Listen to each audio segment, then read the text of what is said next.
하나님 말씀 함께 보겠습니다. 사도행전 2장 38절에서 42절 말씀입니다. 사도행전 2장 38절에서 42절 말씀 제가 읽어드립니다. 베드로가 이르되 너희가 회개하여 각각 예수 그리스도의 이름으로 세례를 받고 죄 사함을 받으라. 그리하면 성령의 선물을 받으리니 이 약속은 너희와 너희 자녀와 모든 먼데 사람 곧 주 우리 하나님이 얼마든지 부르시는 자들에게 하신 것이라 하고, 또 여러 말로 확증하며 권하여 이르되 너희가 이 패역한 세대에서 구원을 받으라 하니, 그 말을 받은 사람들은 세례를 받음에 이날의 신도의 수가 3,000이나 더하더라.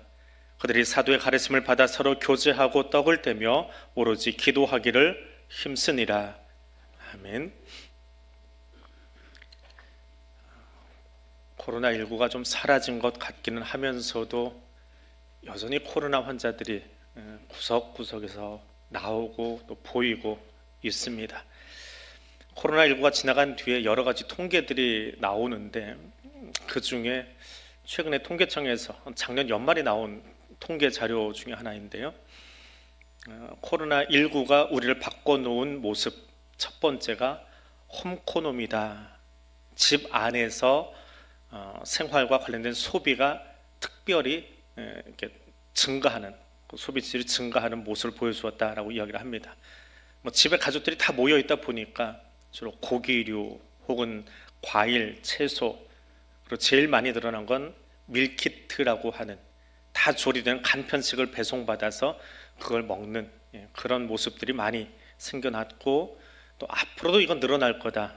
향후 한 10년 정도는 이 사업이 계속 증가할 거다라고 하는 통계청의 그 추산이 나와 있습니다.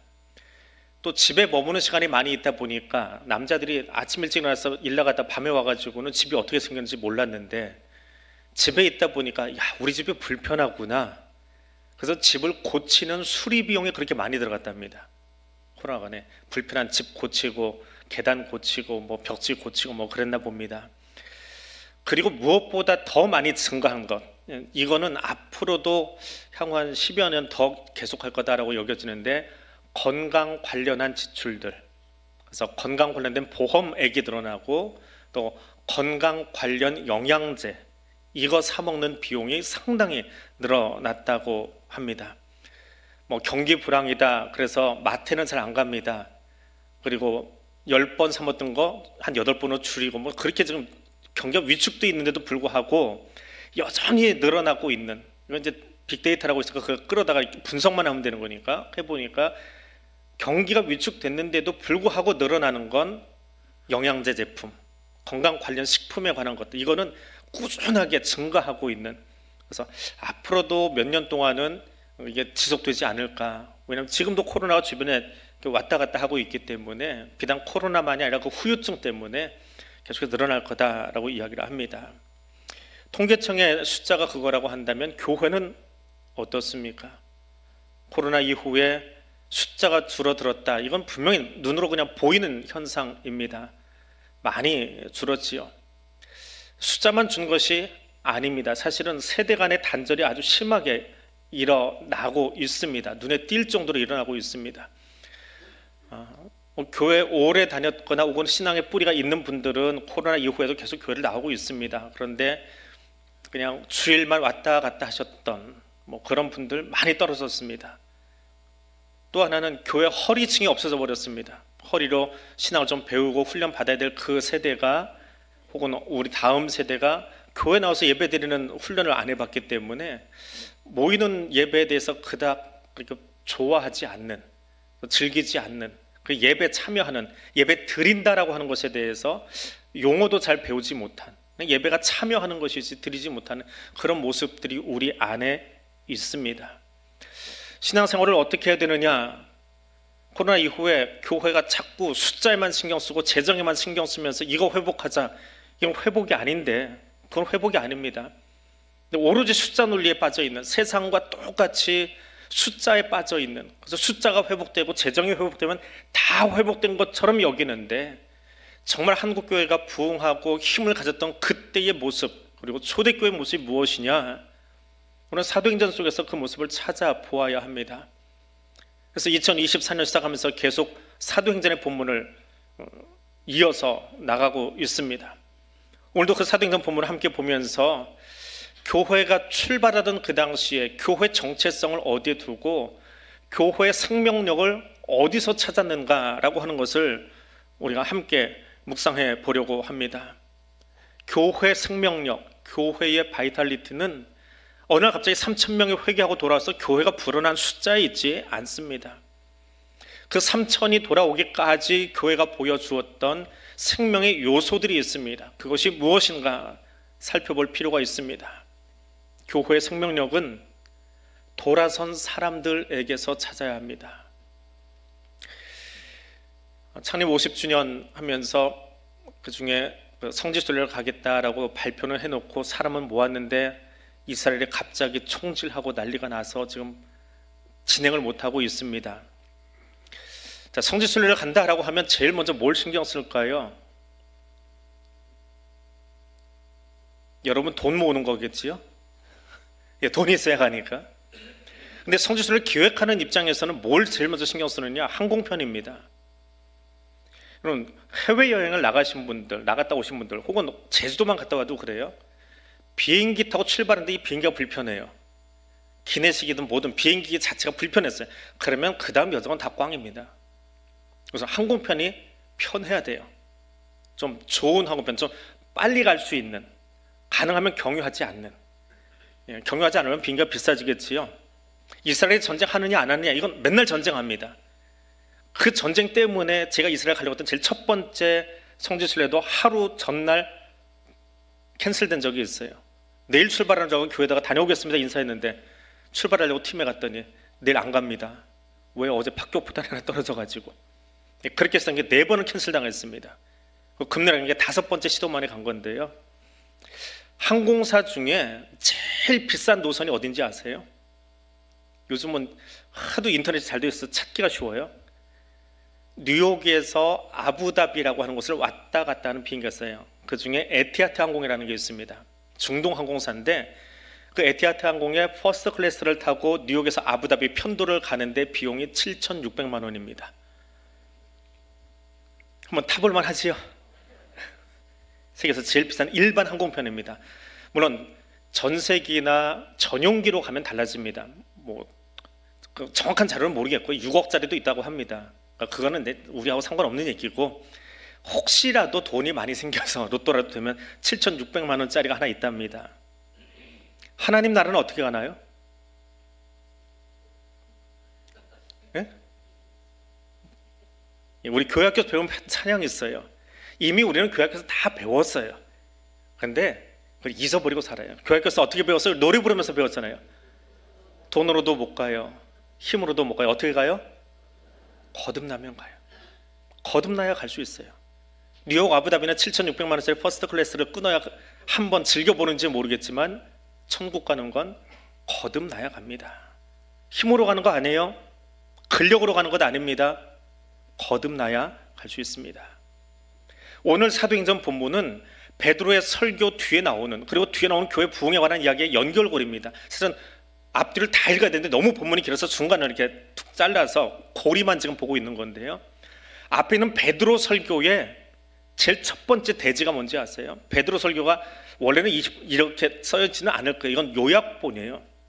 그냥 성경 통독해서 쭉 읽으면 2분 안에 읽을 수 있는 설교문인데, 이 요약본에 누가가 누구한테 들었는지 자기가 직접 들었는지 모르겠지만 베드로 설교의 첫 번째 대지, 첫째, 둘째, 셋째 하는 첫 번째 대지가 뭐예요? 회개입니다. 회개하자. 교회가 태동하고 나서 제일 처음 선포된 설교의 첫 번째 대지, 회개하자입니다. 회개는 단순히 잘못을 뉘우치는 것을 의미하지 않습니다. 하나님 말씀을 받고 예수 그리스도를 통해서 하나님께로 돌아서는 것입니다. 말씀을 들으셨습니까? 우리는 그 말씀 앞에 아멘이라고 합니다. 때로는 아멘 소리 나오지 않지만 고개를 끄덕끄덕합니다. 앞에서 보고 있으면 반응들이 보여요. 어떤 거는 가슴에 찔리니까 고개를 갑자기 푹 떨구르시는 분도 있고요.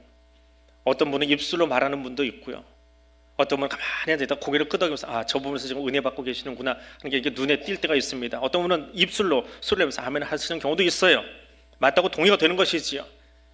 근데 동의가 되었으면 어떻게 해야 돼요? 아멘 했으면, 끄덕였으면, 고개가 숙여질 만한 그 말씀이 내 가슴을 찔렀으면 어떻게 해야 돼요? 돌아서야지요. turn back, 돌아서야지요. 돌아가야 됩니다. 어디서요? 베드로의 설교대로 이야기하면, 누가복음의 사도행전대로 이야기하면 우리가 걸어가던 그 길에서, 좀 거친 표현이지만 성경에 있는 대로 패역한 그 길에서, 죄악의 길에서 뭐가 패역한 거예요? 내 뜻대로 가던 길에서 돌아가야 됩니다. 끄덕여졌으면, 아멘 했으면, 인정이 돼서 고개가 숙여졌으면, 그리고 눈물이 흐르면 그걸로 끝나면 안 돼요. 눈물 흘린다고 회개하는 게 아니에요. 내가 가던 그 길에서 이게 잘못됐어 라고 하면 돌아가야지요. 돌아서서 가야 됩니다. 잘못됐어 입술로만 말하는 것이 아니고요. 눈물 흘리고 계속 가던 길 가는 것은 회개가 아니에요. 돌아서 가야 됩니다. 베드로의 설교 속에 너희가 죄인이야. 왜? 뭐해서 무슨 잘못해서 죄인이야? 거기에 대한 이야기 없어요. 그냥 시작하는 거예요. 너는 죄인이야. 이걸로 시작해요. 이유도 없습니다. 따지지 않습니다. 죄인인 것을 인정해 놓고 시작합니다. 우리는 죄인이라는 말은 논증할 필요가 없어요. 십자가 앞에 서면 모두가 다 죄인입니다. 단 한 사람도 열애 없이 지금 손짓하고 있는 저를 보면서 모두가 다 십자가 앞에 선 순간 우리는 죄인이에요. 하나님께서 우리에게 보내주신 독생자 예수를 십자가에 못 박은 그것만으로도 정죄받아 마땅한 죄인입니다. 근데 사람들은 그래요. 그 로마 군인들이 했다고, 그 유대 종교 지도자들이 했다고, 그들이 불법하게 예수를 잡았고 불법하게 재판했고 불의하게 십자가에 못 박았다고 책임 전가하려고 합니다. 그러면 세상에서나 교회에서나 가장 볼썽사나운 사람들 중에 하나가 법하는 사람들입니다. 근데 가만 보면 법이요 하는 사람들 치고 법 잘 지키는 사람을 본 적이 없어요. 오히려 법을 이야기 안 하는 사람들이 오히려 더 법 안에서 잘 행하고 있습니다. 유대 종교 지도자들이요, 당시 팔레스타인에 살던 어떤 사람보다 법 잘 지키는 사람들이에요. 법 말 많이 하는 사람들이에요. 법을 설명하고 해설집을 만들어서 그걸 가르치던 사람들이에요. 그런데 그렇게 법을 외치던 사람들이 불법하게 자기들의 손에 피 묻히고 싶지 않으니까 로마 군인들의 손을 빌어서 예수를 십자가에 못 박았어요. 그게 누구라고요? 우리가 그랬어요. 내가 그랬어요. 그 유대 종교 지도자들이 그랬습니다. 로마 군병들이 그랬습니다. 아니요, 우리가 피 묻히기 있으니까 그들 탓하는 거예요. 유대 종교 지도자들이 했다고 하는 거예요. 나는 유대인이 아니니까 면피해 보려고 그렇게 이야기하는 거예요. 예수 밖에 있었음을 인정하고 예수와 상관없는 사람이었음을 인정하고 법을 따지면서 살아가지만 사실은 내가 살인자였음을 인정하고, 그것이 죄인임을 인정하는 겁니다. 돌아서야 합니다. 더 이상 말로, 눈빛으로, 손짓으로 혹은 마음속으로 죄를 지어놓고, 어떤 죄요? 누군가를 미워하고 싫어하고 흘겨보고 겉으로는 아니고 겉으로는 괜찮은 것처럼 하지만 나는 법을 잘 지켜요. 어떤 법이요? 성경법 잘 지켜요라고 하지만 사실은 거짓된 손짓, 거짓된 제스처, 거짓된 눈웃음 속에는 패역함이 남아있는데 거기서 돌아서야 되는 거예요. 그래서 돌아서 가야 되는 거예요. 겉모습만이 아니라 내 안에 아직도 있는 그 죄성의 모습들, 여전히 용납해주지 못하고 여전히 안아주지 못하고 여전히 사랑하지 못하는 그 자리에서 돌아서서 걸어가야 돼요. 내 가던 길이 아니라 그래서 돌아서서 가야 돼요. 그것이 천국감에 있어서 우리가 지불해야 될 요금입니다. 7,600만 원짜리 퍼스트 클래스가 아니라 내가 지불해야 될 것, 회개의 요금, 회개의 자리에 그 길에 서야 됩니다. 두 번째로 교회의 생명력은 예수 이름으로 세례받은 사람들에 의해서 교회가 생명력을 얻게 됩니다. 항공권을 구매하면 여행을 기획할 때 교회에서 예를 들어서 단체 성지순례 간다 그러면 제일 먼저 항공권 먼저 알아봐야 돼요. 그리고 항공권이 잘 맞춰지면 그 다음에 거기에 맞춰서 일정을 짜기 시작합니다. 첫날부터 마지막 날까지요. 현지에서 어떻게 돌아다녀야 될지에 대한 일정표를 쭉 짜놓습니다. 저는 개인적으로 성지순례 굉장히 진심이에요.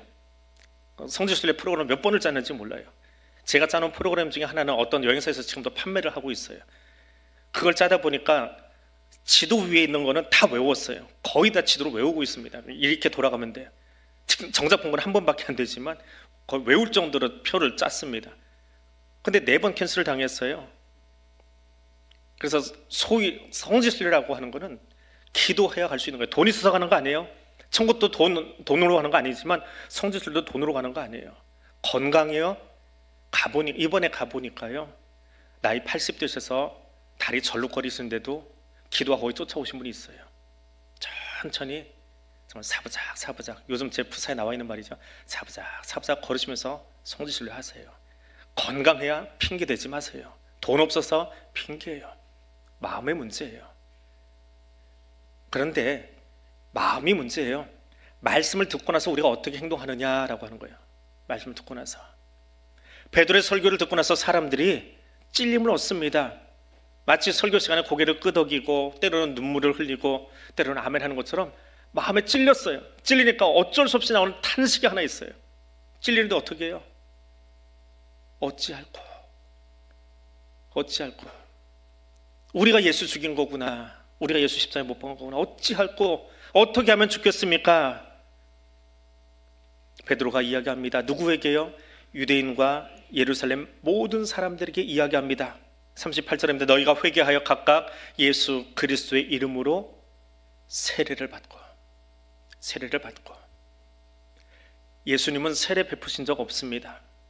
근데 베드로는 세례를 강조합니다. 그럼 베드로 설교 뒤에 나오는 이 세례는 어떤 의도일까요? 세례 요한이 베풀었던 세례와는 다른 것입니다. 세례 요한은 요단강에서 회개하러 나오는 사람들에게 너희가 예전에 살았던 불의하게 살았던 그 자리에서 이제 돌이켜라 회개의 세례를 선포했습니다. 거룩함과 거리 멀게 살았던 모습들, 거룩함과는 상관없이 살았던 너희 모습들, 거기서 돌아오라 그리고 세례받으라 했습니다. 하지만 베드로가 말한 세례는 이 회개의 세례와는 조금 달라요. 회개하라 그리고 세례를 받으라 순서가 나눠져 있어요. 베드로의 설교 뒤에 나오는 회개와 세례는 어떻게 보면 개인적인 사건이에요. 더불어 공동체적인 사건입니다. 공동체적인 사건이에요. 교회 구성원, 그 구성원이 누구입니까? 교회법에서 말하는 대한민국 헌법이 아니고 우리 교회가 속해 있는 대한예수교 장로회 통합 측 헌법에 대한교회 교인이 몇 명이냐라고 물어서 우리가 1년에 한 번씩 보고를 해요. 대한교회는 교인이 지금 몇 명 있습니다 라고 보고할 때 누구를 이야기하느냐? 세례교인 숫자를 이야기합니다. 세례받지 않은 사람은 교인 숫자에 넣지 않아요. 그래서 세례라고 하는 것은 개인적으로는 내가 회개했다라고 인침받는 것이지만 교회법 안에서 세례라고 하는 것은 혹은 입교했다라고 하는 것은 교회 정식 구성원이 되었다라고 하는 말과 같습니다. 공동체의 일원이 되었다라고 하는 말입니다. 예수를 구주로 고백한 사람에게 성부와 성자와 성령의 이름으로 베풀어진 세례는 이제부터는 이 사람이 교회의 한 일원이 되었다라고 선포하는 일입니다. 그것이 세례입니다. 마태는 28장에서 예수님의 여러 명령 중에 가장 중요한 마지막 명령을 이렇게 전달하고 있습니다. 너희는 가서 모든 민족을 제자로 삼아 아버지와 아들과 성령의 이름으로 세례를 베풀고 이건 주님의 명령입니다. 교회가 생명력을 가졌습니까? 교회가 생명력을 가졌느냐라고 하는 이 말은 숫자의 이야기가 아닙니다. 숫자의 이야기가 아니에요. 교회 재정의 이야기도 결코 아닙니다. 코로나19 재정이 줄 수 있고요, 없을 수도 있습니다. 세례받는 이가 날마다 더 하고 있느냐라고 하는 겁니다. 그래서 그런 면에서 이 대목은 목사인 제가 회개해야 될 대목이지요. 1년 목회하는 중에 제가 제일 안타까운 때가 언제냐 하면 춘계, 추계, 세례식 때 세례자가 없어서 순서를 진행하지 않게 될 때입니다. 1년 동안 나는 목회 뭐 했나? 설교를 수백 번 하면 뭐 합니까? 말씀을 수백 번 전하면 뭐 합니까? 생명나는 일을 안 했는데, 새로 교회로 영입되는 수평 이동을 해서 다른 교회에서 오시는 분들 뭐 이사 왔으니까 거리가 멀어서가 교회를 이동하겠지요. 그런데 오늘 이 고덕동에서 목사가, 전도사가 말씀 전하고 나가서 예수 알지 못하던 사람을 새롭게 교회 안에 일원으로 받아들이고 회중 앞에서 그의 머리에 손을 얹어서 세례 받게 하고 교인 되게 해야 되는데, 그 교인이 늘어나야 되는데 그냥 숫자가 5천, 6천 되는 교회가 아니라 그 일이 생기지 않을 때, 봄에 세례를 집례할 사람이 단 한 사람도 생기지 않을 때 목사의 직무유기한 것이기에 그때처럼 가슴 아플 때가 없습니다. 뭐 성도들 앞에서야, 당회에서야 이번에는 세례자 없습니다 하고 넘어가면 그만입니다. 그런데 그 주간 하나님 앞에서 참담합니다. 나는 목사로서 바로 지금 살고 있는가라는, 하나님 앞에서는 참담하다는 말밖에 나오지 않습니다. 목회를 뭘 하는 건지, 설교를 뭘 하는 건지. 세례는 그렇게 공동체 일원으로 한 사람을 받아들이는 일입니다. 공동체가 하나님 앞에서 생명을 갖고 산동을 겪으면서 그 한 생명의 세례 주기 위해서 얼마나 애를 쓰고 새 가족 한 사람을, 성도 한 사람을 상처받지 않고 교회에서 지켜내고 이 거친 세상 속에서, 폐역한 세상 속에서 거기 떠나가지 않게 하고 여기 서 있게 하기 위해서 얼마나 애쓰고 있었는지, 목사가, 구역장이, 새가족부가 하나가 돼야 결국 그 한 사람 건지는 건데, 한 영혼 건지는 건데 그 일에 얼마나 전력 투구했는지, 먹고 마시는 일이 아니라 그 세례받음에 있어서, 한 영혼 세우는 일에 있어서 얼마나 진심이었는지 그것을 묻게 됩니다. 세례받음은 재적이 늘어나는 일 아닙니다. 예수 이름으로 세례받는 겁니다. 예수 안에서 예수와 인격적으로 만난 한 영혼이 세워졌다라고 하는 하나님 나라의 가장 감격스러운 사건입니다. 예전에는 죄와 연합하여 살던 사람이 세례를 통해서 예수와 연합한 사람으로 새 삶을 살아가게 되는 것입니다. 그 성도들이 세워져 갈 때 교회가 생명력이 있다라고 말하는 겁니다. 그 교회가 살아있다라고 말하는 겁니다. 생명을 낳고 있다라고 말하는 겁니다. 오늘 우리 교회가, 아니 내가 그런 목사 될 수 있기를 원합니다. 세 번째로, 교회 생명력은 성령을 선물로 받은 사람들로 세워져 가는 겁니다. 베드로의 설교 뒤에 일어난 놀라운 모습에 대해서 설교 뒷부분에, 오늘 2장 마지막 부분에 나오고 있습니다.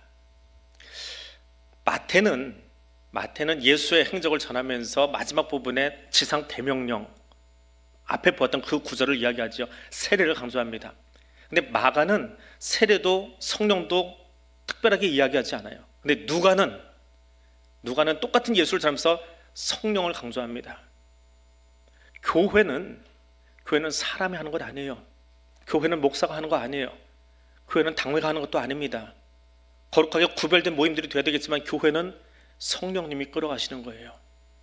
교회는 성령이 시작하셨고 성령이 이끌어가시고 성령이 함께하는 것입니다. 그래서 누가는 그 성령을 굉장히 강조하고 있어요. 3천이 모여서 함께 성전에서 예배드리고, 가정으로 흩어져서는 함께 식탁에서 떡을 떼고 음식을 나누는 대그룹과 소그룹이 왕성하게 움직이고 있는 그 초대교회 모습을 보여줍니다. 근데 이것을 가능하게 하는 분이 누구라고요? 성령 하나님이십니다. 성령 하나님은 성경의 말씀대로 빌린다면 개역 개정판 성경에서는 폐역한 세대라고 번역이 되어 있고요, 공동번에서는 사악한 세대라고 번역이 되어 있고, 세번역 성경은 비뚤어진 세대라고 번역을 합니다. 그 폐역한 세대 가운데서 돌이켜서 예수와 인격적으로 연합하고 새로운 삶을 살아가는 모든 사람들에게 성령이 선물로 주어졌어요. 모든 사람에게요. 어떤 목사님의 글에 이런 표현을 쓰고 있습니다. 교회는 세컨드 클래스가 없습니다. 항공기는 퍼스트 클래스가 있어요. 비즈니스 클래스도 있고 이코노미 클래스도 있습니다. 교회는 퍼스트 클래스, 세컨드 클래스가 없습니다. 실제로 없나요? 근데 정말 회개해야 될 내용 중에 하나예요. 뭐 거기가 내 자리입니까? 예배드리다 보면 거기 내 자리인데 비켜주세요 하는 사람이 있어요. 그 사람의 퍼스트 클래스예요. 교회 안에 퍼스트 클래스가 있어요. 근데 있으면 안 돼요.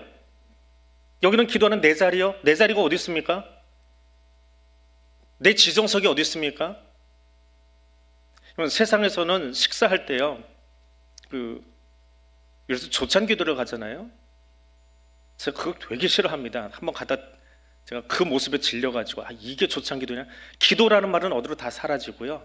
메인 상석에 그 지역에 뭐 시장님, 제가 속초 있을 때 시장님, 그 옆에 국회의원, 그 옆에 지역구 의원, 그 옆에 공무원, 그리고 연합회 회장, 그리고 큰 교회 목사, 작은 교회 목사는 저 제일 뒤에. 이게 기도회예요? 뭐 하려고 모여가지고 하나님은 어디로 사라지고 메인석에 꼭 앉아야 될 사람이 그 사람입니까? 근데 교회 세컨드 클래스가 있으면 안 돼요. 근데 있어요. 아직 교회가 온전하지 않다라고 하는 반증이지요. 근데 그 목사님은 그래요. 성령을 이야기하는 자리에서 세컨드 클래스는 없습니다. 하나님은 모든 사람에게 성령을 주셨어요. 단 한 사람도 예외 없이. 성령을 받으면 이방인이건 노인이건 아이건 모두가 하나가 됩니다. 그것이 교회가 성령 안에서 하나 된 진짜 모습이에요. 여러 가지로 차별이 있고 여러 가지로 상대에게 무례하게 행하던 그 자리에서 그 문화를 청산하고 사도들의 가르침을 받은 대로 살아가려고 애쓰는 사람들이 모여 있는 곳이에요. 설교를 준비하다 보니까 자꾸 내가 보이더라고요. 사도행전을 보면서 제가 보이는 거예요. 지금도 조금 목이 뻣뻣하긴 합니다. 지난주에 이 뒤를 좀 째놔가지고 목을 못 돌리고 좀 몸을 돌리고 있는데요. 하나님이 기부스한 걸 좀 다시 한번 생각하라고 하시는 건지. 근데 제가 제일 목이 뻣뻣했던 때가 언젠지 아세요? 전도사 때입니다. 은근히 뻣뻣해요. 우리 젊은 교자를 보면 그러려니 좀 하십시오. 전도사 때요, 신학을 했잖아요. 사실 신학이라는 게 해놓고 나니까 별건가요? 근데 신학을 했어요. 성경 공부를 그래도 전문적으로 배우고 있어요. 교회 학교에 오니까 아마추어 교사들이 다 가르치고 있어요. 뭐 부장님이라고는 하지만 그래도 학교 교사고, 저는 신학대학에서 그래도 공부하고 있는 대학원을 다니고 있는 사람이에요. 근데 거기서 누가 아는 척하면 뭐야 저 사람, 그리고 괜히 어깨가 쭉 올라가기 시작합니다. 까불지 마. 그때만큼 뻣뻣했던 때가 없었던 것 같아요. 그런데 하나님이요, 전도사 시절 겪고 전임 전도사 시절 겪고 부목사 시절 겪고 부끄럽지만 담임 목사 2번째 하고 할 때마다 자꾸 꺾으세요. 아직도 기부스 하고 있는 그 목을 자꾸 꺾으세요. 그거 꺾여가는 게 신앙생활 하는 것 같아요. 신앙의 연조만큼 우리는 자꾸 꺾이는 연습을 해요. 그냥 서 있는 것만으로도 사실은 그 생각이 들어요. 설교를 준비하다 보니까 교역자라고 하는 자리, 나이와 상관없이 우리 나이 많으신 권사님들이 오셔서 손잡고 목사님하고 고개 숙일 때마다 이제는 그게 습관이 돼가지고 그래요, 이거 받고 있는 나를 보면 무서워요. 이게 너무 습관이 돼가는구나. 근데 전도사 시절에 그래요. 내 나이가 몇인데 이제 20대인데 그 60, 70 되시는 어르신들이 와가지고 속이는 거 보면 내가 뭐 얼마나 대단해서 속이는 거예요? 내가 아니잖아요. 그냥 교역자니까 섬겨 주시는 거잖아요. 근데 그거를 마치 내가 된 것인 양 하고 있던 그 교만한 자리, 지금 보면 지금도 뻣뻣하긴 하지만 그때가 제일 뻣뻣했던 것 같아요. 그게 제일 뻣뻣했던 것 같아요. 근데 말씀을 듣는다라고 하는 것, 신앙생활 한다라고 하는 것이 무엇입니까? 말씀 듣고 말만 열심히 하는 게 아니더라고요. 들은 대로 살아가려고 계속해서 힘쓰는 사람들이에요. 사도들이 가르치는 것을 위해서 애쓰고 힘썼다면, 구제하는 것은 집사들에게 맡기고 그것에 애쓰고 힘썼다면, 회중은 어떤 사람들이요? 그 들은 말씀대로 살려고 힘쓰던 사람들이에요. 그래서 누가복음과 사도행전에서 이 단어에 집중하고 있습니다. 그걸 예수에게서 이렇게 표현해요. 아기가 자라며 강하여지고 지혜가 충만하며. 아기가 자랐대요. 키가 자라고 하나님의 말씀이 그 안에서 자라갔대요. 예수는 지혜와 키가 자라가며 성장에 관심이 있어요. 자라감에 관심이 있어요. 아기 예수의 모습을 마태나 마가는 묘사하지 않는데 누가는 여기에 관심이 있어요. 교회는 어떻게 해야 된다고요? 예수처럼 자라가는 거예요. 성도는 어떤 사람이요? 어제하고 오늘이 같으면 안 돼요. 예수 믿던 그날의 모습하고 지금이 같으면 안 돼요. 우리 집사 때하고 장로 때하고 목사 때하고 달라야지요. 10년 전 내 모습하고, 아니 어제 지난주에 내 모습하고 나는 달라야지요. 아니 달라지기 위해서 몸부림치고 애써야지요. 이게 교회예요. 성장을 위해서 몸부림치는 거예요. 엠마오로 가던 제자들이 예수의 죽음 앞에 황망해서 도망갑니다. 근데 그곳에서 예수를 다시 만나요. 예수님을 통해서 말씀을 다시 새겨들어요. 그럼 어떻게 해요? 계속 엠마오로 가면 돼요? 아니요. 턴백해야지요. 돌아서서 걸어가야지요. 이것이 교회예요. 잘못된 것을 알았다면 돌아서서 죽는 자리지만, 죽어야 할 자리지만 예루살렘으로 올라갈 수 있어야 돼요. 이것이 교회의 원형이에요. 베드로의 설교를 듣고 사람들이 변화됩니다. 함께 모여서 성도서 예배를 드렸어요. 이제 흩어져요. 가정으로 돌아가요. 그런데 교회 구성원의 90%는 노예들이에요. 집으로 가면 뭐 해야 돼요? 오늘도 또 힘들게 주인의 명령을 들으면서 땀 흘리고 수고해야 돼요. 그때 누군가가 교회 안에서 말씀을 들었던 그 많은 사람들 중에 돈을 가지고 있고 집을 가지고 있는, 넉넉한 여유공간을 가지고 있는 누군가가 그 사람들을 자기 집으로 불러요. 그곳에서 함께 떡을 떼고 함께 나누어요. 이게 초대교회의 모습이에요. 오늘 2장 마지막 부분을 천천히 다시 한번 보겠습니다. 날마다 마음을 같이하여 성전에 모이기를 힘쓰고, 우리 본당에서 드린 예배예요.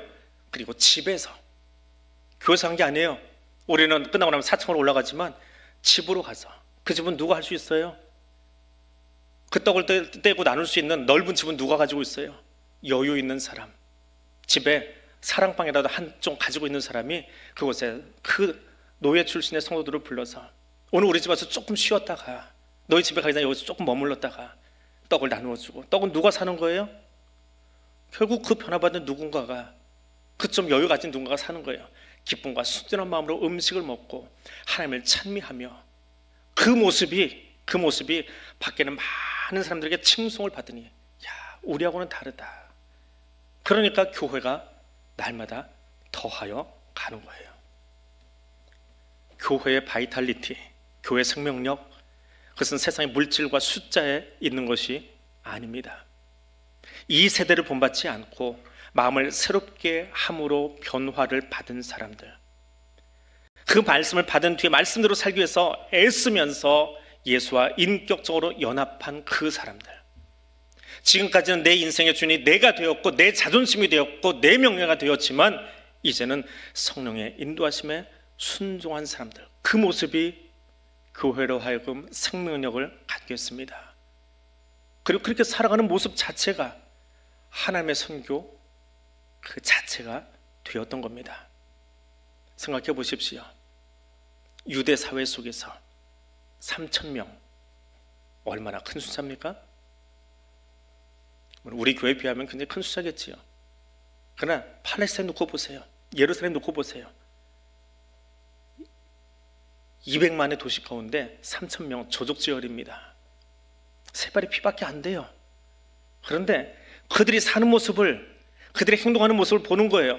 모여서는 열심히 예배 드리고 말씀 나눈 것으로 끝나지 않고 가서 그 말씀으로 변화된 누군가가 자기 집에 사람들을 초대해서 자기 것을 아낌없이 나눠주며 떡을 떼고 함께 기뻐하고 하나님 찬송하는 모습을 유대인들이 보면서, 우리는 법대로 사는데, 우리는 말씀대로 산다라고 이야기하는데, 우리는 율법주수 잘하는데, 그런 우리하고 말씀대로 살아가려고 몸부림치면서 실제로 떡을 떼고 나누는 그 성도를 보면서 우리 저렇게 살아야 되는 거구나, 저게 예수 믿는다라고 하는 거구나, 그 모습이 소문이 나고 그 모습을 하나님께 영광 올려드리고 교회가 세워져 가더라. 이것이 생명력 있는 교회입니다. 오늘 우리 교회가 그런 교회 될 수 있기를 원합니다. 오늘 내가 그런 삶의 선교사가 될 수 있기를 원합니다. 그리고 우리 교회에 그런 생명력이 날마다 더해져 가기를 주님의 이름으로 부탁드립니다. 그래서 기도하겠습니다. 그래서 우리 자신을 놓고 기도합니다. 우리 가슴에 손을 얹고 기도하십시다. 하나님, 저는 회개의 영을 부어주셔서 이 패역한 세대로부터 내가 구별될 수 있기를 원합니다. 나를 구별해 주십시오. 하나님, 세례받음으로 예수 그리스도와 연합한 성도가 되기를 원합니다. 세상과 연합하지 않고 하나님과 연합한 내가 될 수 있도록 하나님 이 가슴을 새롭게 해주시기를 원합니다.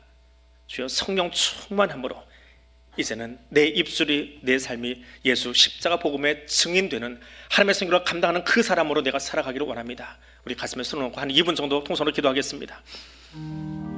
거룩하신 하나님, 혼돈과 공허가 가득한 이 세상 속에서, 이 패역하고 비뚤어진 세대 속에서 나를 지명하여 불러주시고 하나님 자녀 삼아주시며 오늘 주의 거룩한 존재로 나와 예배드릴 수 있도록 허락하여 주시니 감사드립니다. 이 패역한 세대로부터, 하나님 이 비뚤어진 세대로부터 내가 구별되기를 원합니다. 주여, 회개의 영을 부어 주시옵소서. 내 힘으로 누워지는 것이 아니라 선교사 나에게 말씀하여 주심으로 그것이 내게 약이 되고 그것이 내게 가르침이 되고 그것이 내게 깨달음이 되어서 주님, 회개의 자리에 내가 먼저 설 수 있기를 원합니다. 내가 먼저 엎드리기를 원합니다.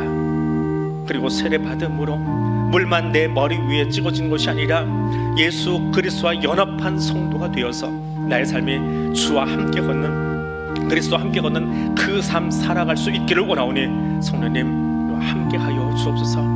그리고 오늘 우리의 삶이 예배 드리고 이제 저 골목을 나서는, 이 예배당을 나서는, 하나님 교회를 나서서 우리의 일터로 나가는 그 모습이 예수 알지 못하는 사람들에게 본이 되어지고 그것을 통하여 하나님께 영광 올려드리는, 그래서 하나님의 성교가 우리의 걸음걸이를 통해서, 우리의 눈빛을 통해서, 우리의 손짓을 통해서, 우리의 삶을 통해서 드러날 수 있도록 예수 십자가 복음의 증인으로 살아갈 수 있게 성령님 나를 바꾸어 주시고 나와 함께 해주시고 나를 이끌어 주시옵소서. 이 시간 우리의 열악한 가슴에 손을 얹고 주의 도우심을 구하며 기도하오니 하나님 우리와 함께 하여 주옵소서. 창조주 하나님, 혼돈과 공허함의 세계를 향하여 창조의 질서를 명령하신 하나님, 악한 세대를 본받지 않고 하나님의 말씀에 붙들린 자로 서기 원하시는 하나님, 마음을 새롭게 함으로 변화된 새로운 피조물로 주 앞에 서기 원합니다. 회개의 영을 부어주사 나를 거룩하게 하옵소서. 예수 그리스도와 연합하여 주의 말씀에 붙들린 자로 살아가게 하옵소서.